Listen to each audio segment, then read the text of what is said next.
TUV test 1 with all parts in the TUV obviously wired to regular utility power. 2 motors, the motor control, my 2 Arduinos talking to each other. The left one is the one that controls the motors, and the right one is the GPS, and the 2 talk to each other as a failover safety. The Linksys router, and you got the 2 antennas up there. The cables going over here are actually just power the Arduinos right now, nothing more. You've got my laptop, and you get the software running. You can see it's got GPS signals coming in right now. It currently has 8 satellites, and the software is in e-stop. And here is the joystick.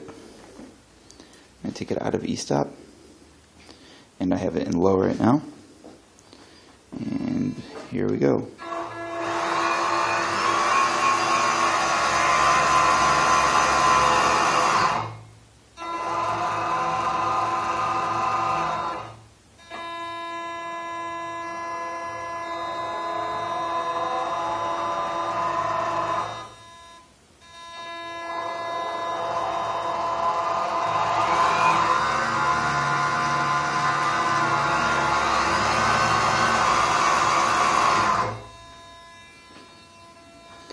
And you can see on here